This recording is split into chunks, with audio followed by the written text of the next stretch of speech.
Hello, everyone, and good day to you all, wherever you are in the world. Welcome to this, the second day of the modern Decameron. Now, my name's Dave Tonge. I'm a storyteller. But today, I have the real honour to be the second regal curator. Now, I know what some of you are thinking. He doesn't look that regal at all. And in truth, as you can see, I am not. But I quite fancy the privilege of being regal for just one day. For now I have the pleasing task of introducing all of the tellers who will share their tales this second day of the modern Decameron. I shall go first, but there are 9 others to follow me. And directly after me you will hear Sharon Carr. Now, Sharon is a good friend of mine and a fellow teller. She will be telling the story of Mr. Wiggle and Mr. Waggle. I've not heard that one before. Then we have Eliza Benson stepping forward. She will be telling The Owl and the Pussycat. Then comes Rick Scott telling The Blue Rose, and that's one I've not heard before either. And then we have Michael Harvey and Pauline Darn. They shall be sharing the tale of the magic potion. Well, by way of a change at that point, we're going to have Jane Warren, and she's going to be singing for us. She's going to be singing the tale, I suppose you could say, of the cruel sister. After that we have another good friend of mine, a fellow teller called Hannah Brailsford from Essex, and she will be telling the story of Holding Up the Sky. Then we have Adam Warren, who's also doing different, for he's going to be reading for us. He's going to be reading the story of Alistair in Outer Space. I'm looking forward to that one. It's a story that was written by Marilyn Sadler. Next, stepping forward into the limelight, we have Jennifer Waggy. Now, I hope I've got your name right, Jennifer.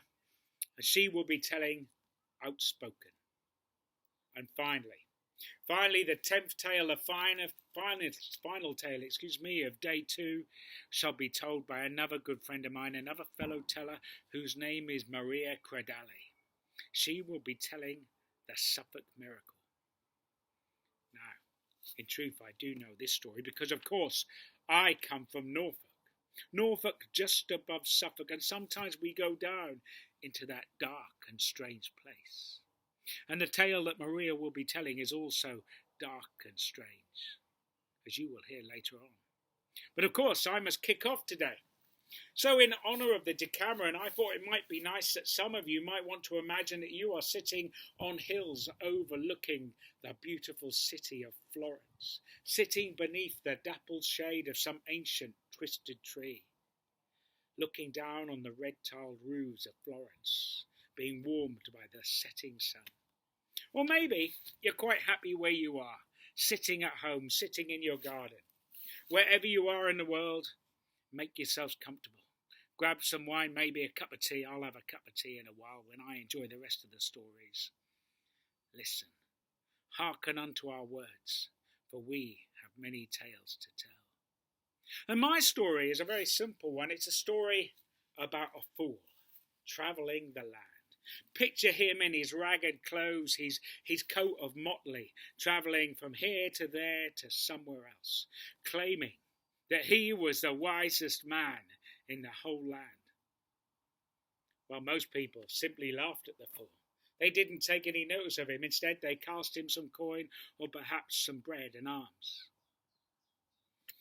But one day, the boasts of the fool reached the ears of a king of a certain land. Now, like many kings, he thought a lot of himself. Not only did he think himself a powerful man, he knew that well enough, he thought himself a wise man. For after all, he had paid the best scholars in the land to teach him of history, of the stars in the sky, of the many languages of man. When he heard of the boasts of the fool, he summoned him to his castles, angry that the fool claimed to be more cleverer than even a king. And so it was, the king said to the fool, he said, if you can answer one question, if you can solve a puzzle, not just a question, a puzzle, then I shall give you half my kingdom. No, you know what? I'll give it all to you. Because if you can't, I'll take your head. I'll set it on a platter that I keep for such a purpose. The fool smiled warmly and agreed to the challenge. And so it was, the king stepped forward with a stick and he drew a line in the sand. And now he ordered the fool to make that line shorter without touching it. The fool took the stick from the king and he made the line shorter without touching it. Now some of you are perhaps wondering how he could do such a thing. Perhaps some of you think, oh, he didn't rub off this bit with a stick because that would have been touching it.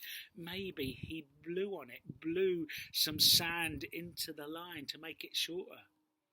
But then he would be touching it with his breath. Perhaps he stepped to the side of it, blocking out the sun so that his shadow cut off some of that line. But then he's touching it with his shadow as well, isn't he? I'm going to tell you the end of this tale. It's a wonderfully wise tale.